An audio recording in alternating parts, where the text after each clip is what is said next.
కేంద్రం టెర్రరిస్టులు దేశద్రోహులతో చర్చలు జరుపుతోంది కానీ దేశం లోపలుండే మావోయిస్టులతో చర్చలు జరపడం లేదన్నారు కొత్తగూడెం ఎమ్మెల్యే కూనంనేని సాంబశివరావు. నక్సలైట్లను దారుణంగా చంపి కనీసం డెడ్ బాడీలను కూడా అప్పగించడం లేదన్నారు. అర్బన్ నక్సల్ పేరుతో చాలా మందిని చంపుతున్నారని మండిపడ్డారు.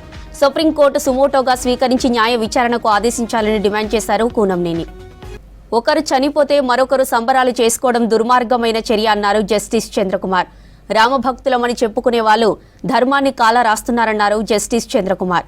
అటవీ సంపదను కార్పొరేట్ సంస్థలకు అప్పగించేందుకు కుట్ర చేస్తున్నారని ఆరోపించారు ప్రొఫెసర్ హరగోపాల్. ఆపరేషన్ కగారుపై కేంద్రం పునరాలోచన చేయాలన్నారు. హైదరాబాద్లోని సిపిఐ రాష్ట్ర కార్యాలయంలో ఏర్పాటు చేసిన సమావేశంలో Kunamneni, MLC Nellikanti Satyam, professor Haragopal, justice Chandrakumar, CPM రాష్ట్ర కార్యదర్శి జాన్ వెస్లీ పాల్గొన్నారు. ఇవాళ వాళ్ళకి అధికారం ఉండొచ్చు, కానీ ఏనాటికైనా వాళ్ళు బాధ్యత వహించాలి. వాళ్ళని రక్షించుకోవడానికి కోసం ఇనిషియల్లీ వాళ్ళు రెసిస్ట్ చేశారు, ఇది వాస్తవం. కానీ కేశవరావు గారిని చంపిన పద్ధతి ఏంటి?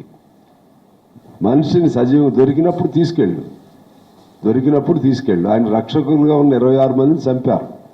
ఆయన్ని పట్టుకున్నారు సజీవంగా. పట్టుకుని చంపటమే కాకుండా మీరు ఆ బొమ్మలు చూస్తే తెలిసి ఉంటుంది, ఒక్కళ్ళ ఫేస్ కూడా అట్లా ఉంటారండి. ఎక్కడన్నా పేపర్లో వచ్చినాయి బొమ్మలు.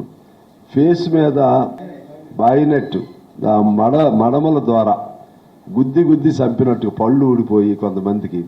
ఎంత అన్యాయమైన పద్ధతి ఇది! ఏం ద్రోహం చేశారు మావోయిస్టులు? ఏమి ద్రోహం చేశారు? టెర్రరిస్టులను ఎందుకు ఆగిపోయింది? ట్రంప్ చెప్పాడు, ఆయన వాణిజ్యానికి సంబంధించినటువంటి ఒక బెదిరించిన వెంటనే లొంగిపోయి అక్కడ మేము ఏదో ఘనకార్యం చేసామని చెప్పి 7 మాత్రం 100 మంది చంపుతున్నారు. వాళ్ళతో చర్చలు జరుపుతారా? వీళ్ళతో చర్చలు జరపరా? అసలు మొత్తం మానవతకే మచ్చ, మానవతకే కలంకం అంటే శవాల్ని బంధువులకు ఇవ్వకపోవడం అనేటటువంటిది. దీన్ని మేము చాలా ఖండిస్తున్నాము. మరి వీళ్ళందరూ కూడా మేము రామభక్తులమని, రామ మందిరం కట్టించామని, రామాయణాన్ని మేము ఫాలో అవుతామని చెప్పేసి చెప్తా ఉంటారే. మరి వీళ్ళ కనీసం రామాయణం తెలుసా? రామాయణంను ఫాలో చేయాలనే ఆలోచన వీళ్ళకి ఎక్కడైనా ఉన్నదా అని అడుగుతున్నా. సుప్రీంకోర్టు తీర్పులో చాలా స్పష్టంగా చెప్పారు శవాలను భద్రపరచాలని. తర్వాత ఇంకోటి చెప్పారు రీపోస్ట్ మార్టం చేయించాలని చెప్పేసి బంధువులు కోరినప్పుడు. తర్వాత ఏతుందో బంధువులకు అప్పచెప్పాలా, చాలా ఉన్నాయి సుప్రీంకోర్టు గైడ్లైన్స్.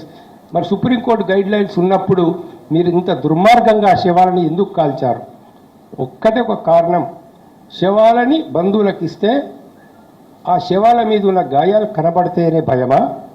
అత్యంత ఘోరమైన పాశవికమైన నేరాలను దాచుకోవడానికి మనుషుల్ని క్రూరంగా కొట్టి చంపి ఆడపిల్లల్ని రేప్ చేసి చంపిన తర్వాత ఏతుందో శవాలని తీసుకొచ్చారనే అనుమానం భారత ప్రజలకు ఉన్నది. కాబట్టి దీని మీద న్యాయ విచారణ జరగాలని చెప్పినట్లు మేము దీనికి పూర్తిగా సంఘీభావం తెలియజేస్తున్నాం. ఎందుకు ఈ పోరాటాలను ఎందుకంటే మీరు అడవిలోకి పోతున్నారు. అడవిలో విపరీతమైన సంపద ఉంది. ఆ సంపదను కొల్లగొట్టాలనుకుంటున్నారు. ఆదివాసులు ప్రతిఘటిస్తున్నారు. ఆదివాసులు ప్రతిఘటిస్తే ఆదివాసులతో చర్చలు జరపచ్చు కదా. ఎందుకు మీరు ప్రతిఘటిస్తున్నారు? ఇది దేశం కొరకు ఒకళ్ళ మీరు ఇది అభివృద్ధి, ప్రజల అభివృద్ధి అని అనుకుంటే, ఈ అభివృద్ధి ప్రజల ప్రయోజనం కొరకే అనుకుంటే చెప్పలేరా మీరు ఆదివాసీలకు కూర్చోబెట్టి? ఇవాళ అయితే ఇంకా మరి దుర్మార్గంగా ఇవాళ శవాలను ఇవ్వకపోవడానికి ఒక దుర్మార్గమైన భావజాలం ఉంది ప్రభుత్వానికి. ఆ భావజాలం ఏంటంటే ఆ అడవిలో ఉన్నటువంటి సంపద కొల్లగొట్టుకోవాలి. కనుక శాంతి చర్చలు జరిపి మౌలికమైనటువంటి సమస్యలు ఏమిటో తెలుసుకొని వాటికి పరిష్కారాల మార్గాలు వెతికేటువంటి క్రమమే అభివృద్ధి.